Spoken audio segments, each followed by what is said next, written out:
मेरे प्यारे बालक, आप सभी को मेरा नमस्कार। आज इस वीडियो में हम बात करेंगे 1726 का चार्टर एक्ट, 1773 का रेगुलेटिंग एक्ट। और इस वीडियो में हम जानेंगे कि कैसे भारत में एक सर्वोच्च न्यायालय की स्थापना जो है वो की गई और उसके क्या उद्देश्य थे, और भी बहुत सारे इसमें जो पॉइंट है वो भी हम लोग जानेंगे। तो आइए शुरुआत करते हैं। तो यहाँ पे आप लोग देखिएगा कि यहाँ से देखिएगा आप लोग, बंगाल में जो द्वैत शासन जो आरंभ जो किया गया था उसके थ्रू जानिए। रॉबर्ट क्लाइव ने बंगाल में द्वैत शासन कितनी ईस्वी में लागू किया? 1765। अब यहाँ पर ये आप लोग के मन में होगा कि सर द्वैत शासन का मतलब क्या है। इससे राजस्व संग्रह अर्थात भूमि पर जो लिया गया जो कर जो आपका होता था, जो टैक्स जो आपका होता था, वो आपका होता था। पैसा को इकट्ठा करने का काम जो है वो किसको दिया गया? ईस्ट इंडिया कंपनी को दिया गया। साथ ही न्याय प्रशासन, लोक शिकायत को निजामत का नाम दिया गया। यानी लोक शिकायत जो अभी हम लोग वर्तमान में देखते हैं कि किसी भी व्यक्ति को लोक शिकायत करने का अधिकार जो आपका प्रखंड स्तर पर या जिला न्यायालय पर जो दिया गया जाता है, उसी का पूर्व नाम क्या था? निजामत कहा गया। क्या था? निजामत। उसके फलस्वरूप आइए दोस्तों हम चार्टर एक्ट के बारे में बात करते हैं। तो चार्टर एक्ट 1726 क्या कहता है? कलकत्ता, बम्बई, मद्रास प्रेसिडेंसी के गवर्नर, प्रेसिडेंसी किसको बोला गया? प्रेसिडेंसी जो बोला गया वो क्षेत्र को बोला गया है। तो प्रेसिडेंसी के गवर्नर को कानून बनाने की शक्ति दी गई। यानी कलकत्ता, बम्बई, मद्रास, यानी इन तीनों प्रेसिडेंसी के जो गवर्नर जो थे उनको किसका अधिकार दिया गया? कानून बनाने का अधिकार दिया गया। 1773 का रेगुलेटिंग एक्ट क्या बोलता है कि ब्रिटिश पीएम जो थे उस समय वो लॉर्ड नॉर्थ थे। तो लॉर्ड नॉर्थ की गुप्त समिति की सिफारिश पर जो है वो 1773 का रेगुलेटिंग एक्ट गठित किया गया। और इस एक्ट में ऐसा क्या कहा गया? तो 1773 का एक्ट जो है वो ईस्ट इंडिया कंपनी के व्यापक दोषों को दूर करने के लिए ये एक्ट लाया गया। किसके लिए लाया गया? यानी ईस्ट इंडिया कंपनी में जो कुछ खामियां जो थी उसे दूर करने के लिए 1773 का एक्ट लाया गया। उसके बाद इस एक्ट के तहत यह कहा गया कि आपका बंगाल का गवर्नर अब बंगाल का गवर्नर जनरल होगा। बंगाल का गवर्नर क्या होगा? बंगाल का गवर्नर जनरल होगा। लेकिन उसके थ्रू जो है वो मद्रास, मुंबई के गवर्नर जो है वो बंगाल के अधीन किसको बोला गया? यानी अधीन जो शब्द है वो क्या बता रहा है कि बंगाल के जो गवर्नर जो होंगे उसके इच्छानुसार बम्बई और मद्रास के गवर्नर काम करेंगे। उसके बाद है कि इसी एक्ट के तहत केंद्रीकृत प्रणाली का आपका जन्म हुआ। उसके बाद गवर्नर जनरल की सहायता के लिए 4 सदस्यीय परिषद की स्थापना की गई। इसमें गवर्नर जनरल तो एक तो थे ही आपके, और 4 मेंबर काउंसिल भी थे। यानी 3 मेंबर इसमें अलग से थे, जिसमें निर्णायक जो मत होता था, निर्णायक मत का मतलब ये हुआ आपका कि जैसे अब वोटिंग करने के दौरान 4 मेंबर है तो 4 मेंबर में 2-2 मेंबर दोनों तरफ से वोट करता है, तो 2-2 तो बराबर आपका हो गया। लेकिन जब उस स्थिति में जब बराबर स्थितियां आती है तब गवर्नर जनरल उसमें वोट देता है, जिसको आप लोग वीटो कहते हैं, जिसे आप लोग निर्णायक मत भी कह सकते हैं। तो इसके थ्रू हम जानेंगे कि डिसीजन आखिर क्या है। तो डिसीजन यानी बहुमत से जो है कार्यपालिका का उदय जो हुआ। उसके फलस्वरूप 1773 के ही एक्ट के तहत भारत में 1774 में कलकत्ता में सर्वोच्च न्यायालय की स्थापना हुई। लेकिन इस बात को ध्यान में रखा गया कि यह जो न्यायालय है यह एक अभिलेख न्यायालय होगा। अब अभिलेख न्यायालय की परिभाषा क्या है? तो वैसा न्यायालय जिसमें फैसला ना मानना या फैसला जिसमें सुरक्षित रखा गया उसे हम कौन सा न्यायालय बोलेंगे? अभिलेख न्यायालय। उसके बाद न्यायपालिका का जो उदय जो हुआ वो किसके फलस्वरूप? सर्वोच्च न्यायालय की स्थापना के फलस्वरूप। और इसमें यानी सर्वोच्च न्यायालय की स्थापना जब हुई तो उसके मुख्य न्यायाधीश जो पहले जो थे वो एलिजाह इम्पे थे। उसके अलावा इनमें 3 अन्य न्यायाधीश भी थे, एक आपके चेम्बर थे, एक आपके लिमेस्टर थे और एक आपके हाइट थे।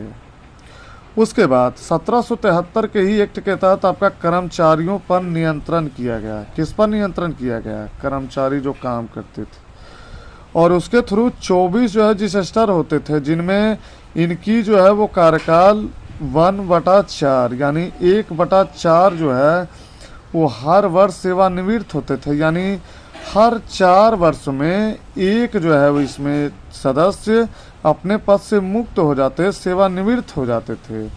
उसके बाद यहाँ पे है आपको ध्यान देना है कि 1000 पाउंड जो है इसमें शेयर करने का अधिकार जो है वो वोट के अधिकार के तहत आपका सौंपा गया।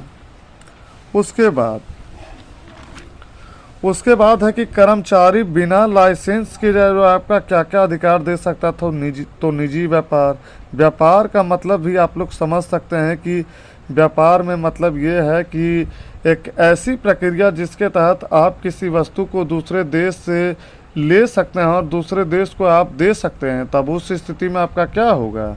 व्यापार होगा। उसके बाद है ये देखिए आपका रिश्वत है। तो रिश्वत का मतलब आपका जैसे है कि आप किसी काम के बदले किसी से आप कुछ पैसे ले लिए, वो भी बिना कुछ बताए हुए, तब वो आपका क्या है? रिश्वत है, गलत है। उसके बाद आपका उपहार। तो उपहार भी इसमें क्या है? सिर्फ और सिर्फ कर्मचारी बिना लाइसेंस में केवल निजी व्यापार करने का छूट दिया गया, बल्कि किसी अन्य मेंबर जो है वो रिश्वत ले सकता था? नहीं। उपहार ले सकता था? नहीं। 1773 एक्ट की कमियों को दूर करने के लिए एक्ट ऑफ सेटलमेंट जो है वो 1781 लाया गया। आइए 1781 का आपका एक्ट क्या कहता है। तो इस एक्ट के तहत गवर्नर जनरल के कार्यों में सर्वोच्च न्यायालय जो है यानी सुप्रीम कोर्ट जो है वो हस्तक्षेप नहीं करेगा। यानी गवर्नर जनरल जो भी कुछ फैसले लेगा उसके फैसले में सर्वोच्च न्यायालय उसमें कोई भी प्रक्रिया में वो कुछ सहयोग नहीं करेगा, ना ही उसमें कुछ वो टोक सकता है कुछ भी। उसके बाद पीट्स इंडिया एक्ट जो है वो उसके बाद आता है। तो पीट्स इंडिया एक्ट क्या कहता है? यह एक ब्रिटिश पीएम जो उस समय थे वो विलियम पीट थे। तो ब्रिटिश जो प्रधानमंत्री जो थे वो विलियम पीट द्वारा पीट्स इंडिया एक्ट जो है वो तैयार किया गया, इसलिए इस एक्ट का नाम पीट्स इंडिया एक्ट 1784 रखा गया। यह फोकस बिल में संशोधन करने के दौरान जो है ये तैयार किया गया। इसमें ध्यान रहे कि इसमें लॉर्ड नॉर्थ थे, फॉक्स थे, मिली थे और मिली जुली ये जो है इसमें सरकारें थी। और इसी के तहत एक बोर्ड ऑफ डायरेक्टर का इसमें गठन किया गया, जिसमें ईस्ट इंडिया कंपनी मुख्य रूप से शामिल थी। और ईस्ट इंडिया कंपनी को इसके तहत 2 अधिकार दिया गया। एक था कि किसी भी क्षेत्र में राजनीति करने का अधिकार और दूसरा था इसमें कि व्यापार करने का अधिकार दिया गया। उसके बाद 1784 के एक्ट से कंपनी के व्यापारिक और राजनीतिकार को क्या कर दिया गया? यहाँ आप लोग को समझना है कि कंपनी के व्यापारिक यानी कंपनी जो व्यापार जो करती थी और कंपनी जो राजनीतिक कार्य जो करती थी वो अलग कर दिया गया। किस एक्ट के तहत? 1784 के एक्ट के तहत। उसके बाद बोर्ड ऑफ डायरेक्टर में ध्यान रहे दोस्तों कि यहाँ पे आपका 24 मेंबर था। कितने मेंबर थे? तो 24 मेंबर थे। इसमें ध्यान रहे कि इसमें राजनीतिक के भी अलग मेंबर थे। तो राजनीतिक यानी बोर्ड ऑफ कंट्रोल जो नियंत्रण बोर्ड है उसमें आपके कितने मेंबर थे? तो 6 मेंबर थे। और राजनीतिक संबंधी मामले में जो है वो नागरिक संबंधी मामले आते थे, यानी सिविल मैटर्स आता था। और राजनीतिक मामले के जो अध्यक्ष जो होते थे वो ब्रिटिश मंत्रिमंडल के वो क्या थे? सदस्य थे। उसके बाद बोर्ड ऑफ कंट्रोल की अनुमति के बिना गवर्नर जनरल ना तो किसी राजा से संघर्ष ना ही और कोई आश्वासन का कार्य करेगा। यानी इसके बिना राजा किसी से कोई ना युद्ध कर सकता है, ना कोई उसमें कोई भरोसा या मदद करने का राजा के पास कोई अधिकार दिया गया है। उसके बाद भारत का कंपनी द्वारा अर्जित क्षेत्र जो है वह ब्रिटिश भारत यानी ब्रिटिश आधिपत्य कहलाएगा। आधिपत्य का मतलब क्या हुआ? आपका अधिकार होगा। यानी यहाँ पे अब इस पॉइंट को आपको समझना है कि भारत का कंपनी द्वारा जो अर्जित क्षेत्र है, यानी कंपनी द्वारा जो जीता गया जो भारत का जो क्षेत्र था, अब वो क्षेत्र किसके नाम पर होगा? ब्रिटिश भारत के नाम पर होगा। तभी तो कहा गया कि ब्रिटिश अधिकार कहलाएगा। उसके बाद गवर्नर जनरल की परिषद में अब कितने सदस्य होंगे? 3 सदस्य होंगे। कितने सदस्य होंगे? तो 3 सदस्य। अन्य प्रांतीय गवर्नर की परिषद में देखिए ध्यान रहे यहाँ पे कि गवर्नर जनरल तो आखिर तो जो थे वो प्रांतीय सरकार की विफलता पर उन्हें बर्खास्त कर सकता था, यानी सरकार की लापरवाही होने पर उनमें जो है वो गवर्नर जनरल को बर्खास्त यानी उसे हटा भी दिया जाता था। और गवर्नर जनरल के तहत इसमें 3 सदस्य थे, लेकिन ध्यान रहे 3 सदस्य में से कोई एक कमांडर इन चीफ होना चाहिए था। क्या होना चाहिए था? कमांडर इन चीफ होना चाहिए था। उसके बाद 1786 का आपका जो एक्ट जो कहता है कि इस अधिनियम में यह कहा गया कि गवर्नर जनरल विशेष परिस्थितियों में अपनी परिषद का निर्णय क्या करेगा? निरस्त कर सकता था, यानी रद्द कर सकता था। निरस्त का मतलब रद्द कर सकता था। इस अधिनियम में क्या कहा गया? तो इस अधिनियम में यह कहा गया कि अब governor general he commander in chief होगा। अब governor general he commander in chief होगा। 1793 का जो एक्ट है इस एक्ट में क्या कहा गया कि कंपनी का लाइसेंस कितने वर्ष के लिए बढ़ा दिया गया? 20 वर्ष के लिए बढ़ा दिया गया। उसके बाद बोर्ड ऑफ कंट्रोल का वेतन जो है अब भारतीय राजस्व से जाएगा, यानी भारत में जो भूमि पर जो लिया जाने वाला जो कर है वो बोर्ड ऑफ कंट्रोल में कितने मेंबर थे बताइएगा आप लोग? तो बोर्ड ऑफ कंट्रोल में कितने मेंबर थे? 24 ना। तो 24 मेंबरों को जो है वो कहाँ से वेतन दिया जाएगा? भारतीय राजस्व से दिया जाएगा।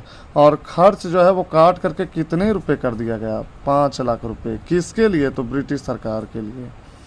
उसके बाद आगे की वीडियो में हम दोस्तों बात करेंगे चार्टर एक्ट 1813 क्या है, 1833 पे हम चर्चा करेंगे। उसके फलस्वरूप जानेंगे 1919 का जो अधिनियम है, 1935 का अधिनियम है, और तब जाकर के भारत का जो संवैधानिक विकास की जो अंतिम जो कड़ियाँ होगी उसमें हम बात करेंगे। वीडियो कैसा लगा अंत में आप लोग कमेंट बॉक्स में बताइएगा। तब तक के लिए नमस्कार, जय हिंद।